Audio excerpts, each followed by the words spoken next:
गेल्या व्हिडिओमध्ये तुम्हाला सांगितलं होतं की मी ब्लॉगिंग चॅनल सुरू केला आहे. हा माझा दुसराच व्हिडिओ आहे. तर काही निमित्ताने आम्ही पुन्हा एकदा गावाकडे शेतामध्ये आलो होतो. त्याबद्दल म्हणलं वातावरण छान आहे आणि व्हिडिओ बनविला जाईल. तर तुम्हाला मी शेतामधील वातावरण दाखवत आहे. हे इकडे मध्ये याला जरा व्हिडिओमध्ये येऊ वाटायला. हे बघा माझा भाऊ दिसत असेल तुम्हाला. माळकरी नाही तो, गण रोज लावतो पण. तर आज तुम्हाला मी आमचा कापूस दाखवतो. कापसाच्या कामानिमित्तच आम्ही शेताकडे आलो होतो.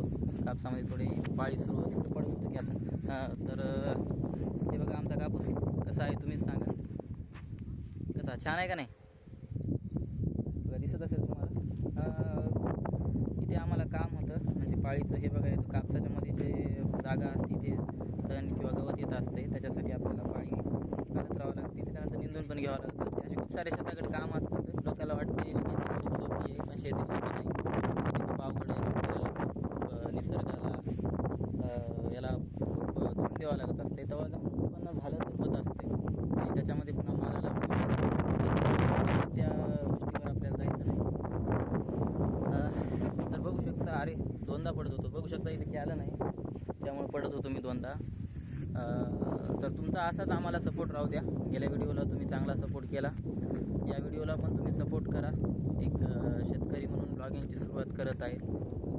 आणि जेव्हा पण माझं असं शेताकडे येणं होईल किंवा दैनंदिन जीवनातल्या ज्या पण गोष्टी आहेत मी अशा व्हिडिओमध्ये बनवून अपलोड करत राहील. तर तुमची साथ देऊ द्या. लाईक आणि शेअर आणि सबस्क्राईब करा माझ्या चॅनलला. अतुल हाय कर, सबस्क्राईब करा. मग हाय, प्लीज चॅनलला सबस्क्राईब करा. राहू दे, जास्त बोलू नको. हां, तर ऐकलं ना तुम्ही, असं सबस्क्राईब करा.